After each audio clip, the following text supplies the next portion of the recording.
My wife cheated on me with her boss, then secretly drained our joint account of $250, $0 to fund their affair. Now she's claiming she's entitled to half of everything in our blistering legal battle over our house and our family savings. It all started with a gut feeling I couldn't shake. I mean, I'd always trusted my wife completely. We'd been together for over 10 years, built a life, a home, a business. We had our ups and downs, sure, but I never thought I'd be sitting here, questioning everything I believed about her. It was about 2 months ago when I first noticed the small cracks in her facade, little things that didn't add up. She'd suddenly be secretive about her phone, hide her messages, and started working late more often. At first, I brushed it off as work stress or her needing some space, but I couldn't ignore the nagging feeling that something was wrong. Then, the real bombshell hit me one night when I was going through our joint bank account, something I usually did once a month just to keep tabs on things. I noticed a strange transfer of $250, $0 to a private account I'd never seen before. My stomach dropped. That's $250,000, money we'd saved, invested, and planned to use for our future. And it was gone, drained in a single day. I couldn't believe it. Who would do that, and why? I checked the account details, and somehow I knew immediately this wasn't just an innocent mistake or a bank error. Someone had taken that money intentionally. I started digging deeper. I pulled up her phone records, her emails, her social media. It didn't take long to find what I feared: texts, messages, photos. There was a clear pattern: was having an affair with her boss, Mark. She'd been seeing him behind my back for months. I found explicit messages, plans to meet, and even a few photos of them together in bed. It was like a punch to the gut every time I looked at them. I'd always known was a bit bitchy, always quick to dismiss my concerns or call me paranoid whenever I questioned her about her late nights or her secretive behavior. But now, there was no denying it.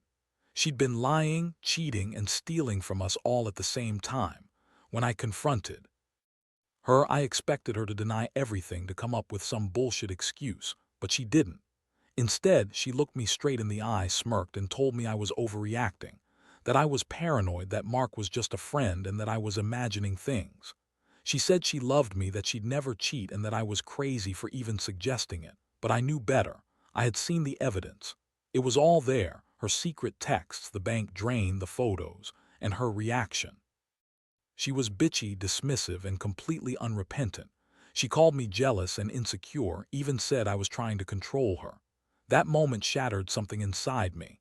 It was like I'd been punched in the stomach and then kicked when I was down. I felt angry, betrayed, and utterly helpless. How could she do this? After everything we built, she throws it all away for some affair with her boss. And the money, her secret draining of our savings, how could she justify that? I felt like I was drowning in a sea of lies and betrayal, and I didn't know how to come up for air. The worst part was realizing that I had trusted her completely, and that trust was now broken beyond repair. It was only the beginning of a long, dark journey I hadn't expected to take, but I knew I had to face it head on. After that night, everything changed. I couldn't sleep, couldn't eat, couldn't think straight. The image of her smug face, the way she dismissed my concerns like I was some paranoid fool, kept replaying in my mind. I felt like I'd been hit by a train. The betrayal cut so deep I wondered if I'd ever feel normal again. I started questioning everything: our marriage, the trust we once had, my own judgment. How could I have been so blind? How could she do this to me, to us? The next few days were a whirlwind of chaos.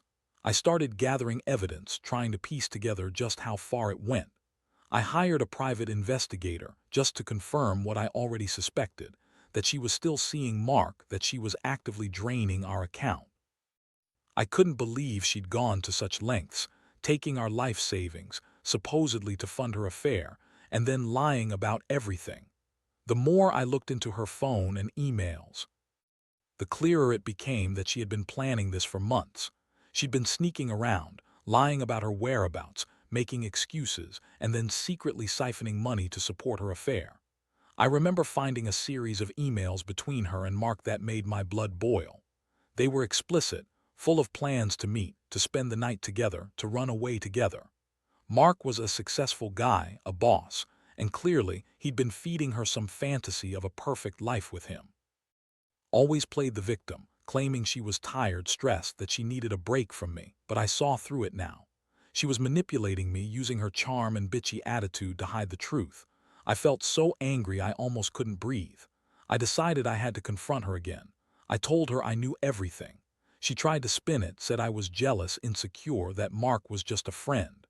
She told me I was imagining things, that I was overreacting. That's when her true colors showed.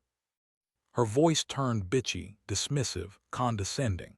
She said I was just jealous because I wasn't satisfying her anymore, that I was too busy with work in the house.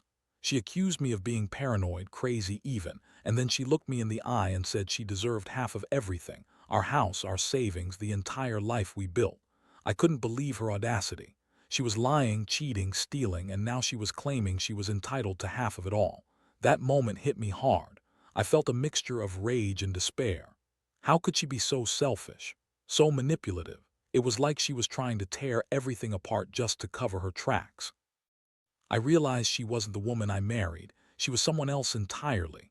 Someone who would betray her vows, drain our savings, and then turn around and demand her fair share. I felt betrayed in every possible way, like I'd been living with a stranger all along. I knew I had to do something. I couldn't let her get away with it. Not just for me, but for what was ours. I was prepared to fight, no matter how ugly it got, because I refused to let her destroy everything we'd built together. The days that followed were a blur of legal consultations, sleepless nights, and mounting frustration. I hired a lawyer who specialized in divorce and financial disputes, and from the start, it was clear was going to fight dirty. She started spinning stories, claiming she was entitled to half of everything because she was his wife, even though she had secretly drained our joint account and was caught red-handed cheating with her boss. Her attitude was bitchy and dismissive, like she thought she could just waltz through the legal process and walk away with whatever she wanted. She kept insisting she deserved her fair share, even though she was the one who betrayed our vows, lied to my face, and stole $250,000 from us. She kept claiming that I was being controlling, that she was entitled to her rightful share, and that I was just upset because she was more successful than me now. I couldn't believe her audacity. She was sitting there, acting like she was the victim, even as she tried to justify draining our savings and cheating on me with her boss. It was infuriating. Meanwhile, I started digging into her financials more thoroughly. I found bank statements, emails, and receipts that showed she'd been funneling money into her secret account for months. Every new discovery made me angrier and more determined. I realized she had planned this entire scheme, cheating, stealing, lying, all while pretending to be the perfect wife. I also uncovered that she'd taken out loans in my name, forged signatures, and even tried to hide some of her secret transactions. The whole thing was a mess, and I knew I had to fight to protect what was ours. The legal battles got nastier by the day. This lawyer was trying to spin her as the victim, claiming she was entitled to half of everything because she was married to me. They argued about the house, the savings, and even the furniture. Insisted she deserved her fair share, even though she'd been lying, cheating, and stealing behind my back. I couldn't believe her. It was like watching a bad soap opera unfold in real life. I felt betrayed, angry, and exhausted, but I also knew I couldn't back down. One particularly shocking moment was when I learned she'd secretly transferred our savings to her personal account and then used that money to fund her affair with Mark. She'd bought expensive gifts for him, paid for their secret weekends away, and even paid off some of her personal debts, all with our stolen money. That's when I realized she had no remorse, no shame. She was willing to burn everything down just to be with her lover. The betrayal cut so deep I wondered if I'd ever trust anyone again. But I also knew I had to stand tall and fight for what was rightfully mine. I couldn't let her walk away with everything, especially after what she'd done. I was determined to see this through, no matter how ugly it got. The courtroom was a battlefield. His lawyer was relentless, trying to paint her as a victim of my controlling ways, even though the truth was she had been controlling herself, controlling the money, the timeline, the lies. I sat there listening to their arguments, feeling a mix of rage and frustration.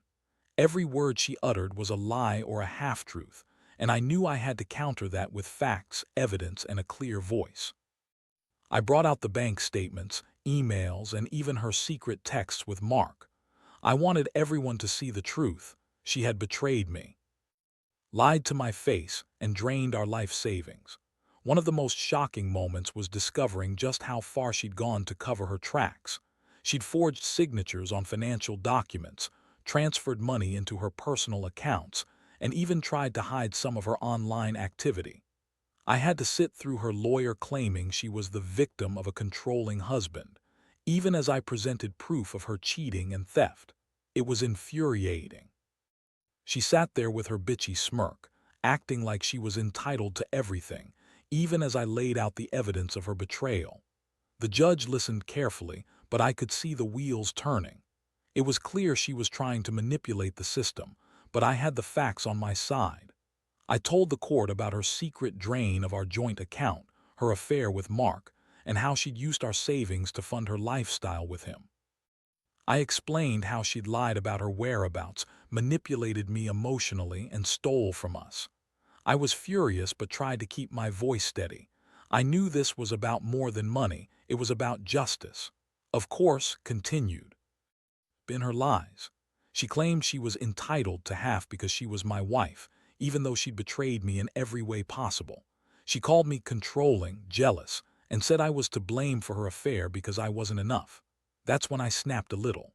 I told her she was the one who betrayed our vows, who stole from our future, and who tried to manipulate her way out of responsibility. I could see her bitchy attitude falter for a moment, but she quickly recovered and kept up her act. In the process, I realized something profound. She had no remorse, no shame. She was still trying to justify her actions, still insisting she was entitled to half of everything, even after everything she'd done. The courtroom was tense, and I felt the weight of everything we'd lost, our trust, our savings, our marriage. But I also felt a strange sense of clarity. I knew I had done everything I could to prove my case, to show that she was the one at fault. The truth was out there, and I hoped the judge would see it. I knew this fight wasn't over, but I was determined to get justice. For me, for what was left of our life, and for the betrayal I could never forget. The verdict finally came after what felt like an eternity.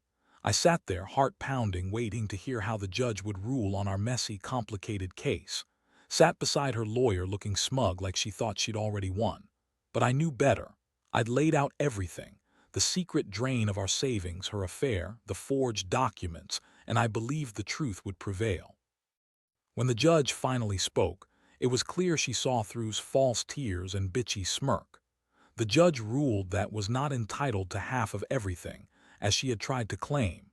Instead, she was ordered to return the $250, $0 she drained from our joint account, plus interest. She also had to pay a substantial portion of the legal fees I'd racked up trying to get justice. The judge acknowledged her infidelity and her theft, making it clear that betrayal of this magnitude couldn't be rewarded. I felt a mixture of relief and exhaustion. It was over, at least in the court's eyes, and I finally had some sense of closure, but the aftermath was a different story, was furious.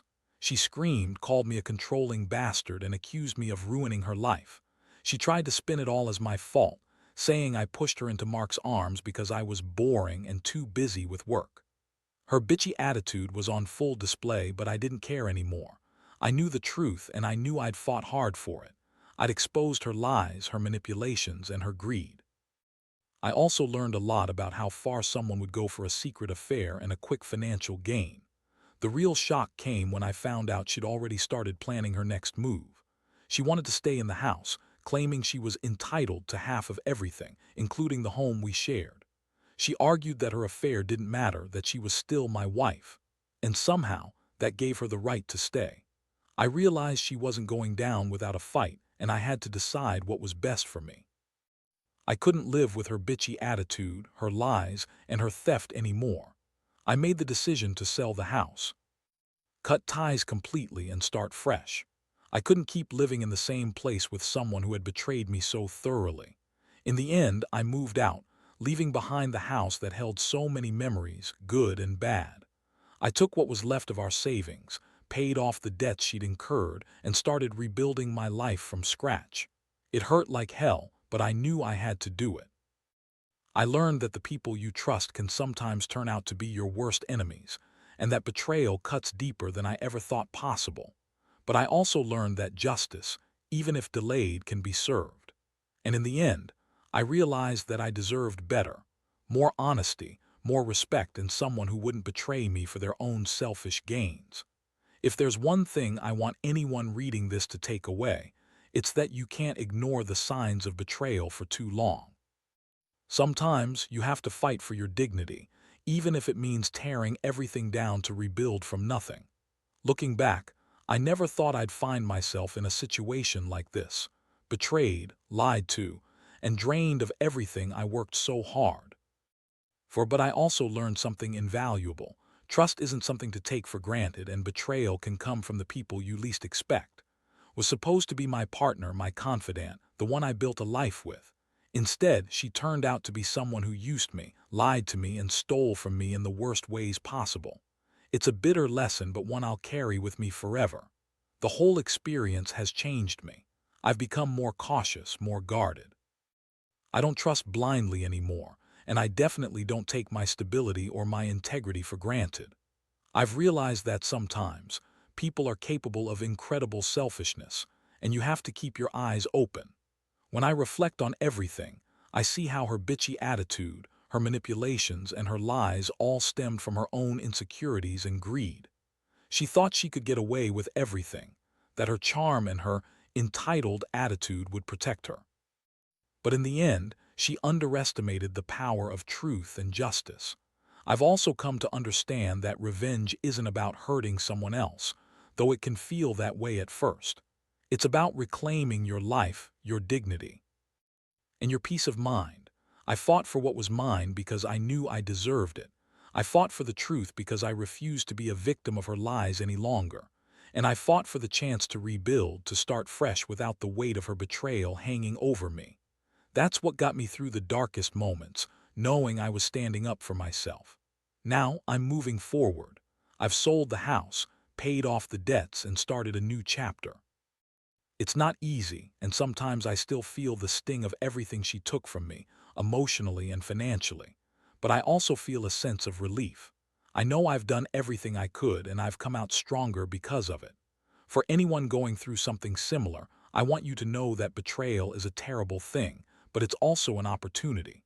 An opportunity to learn, to grow, and to realize your own strength.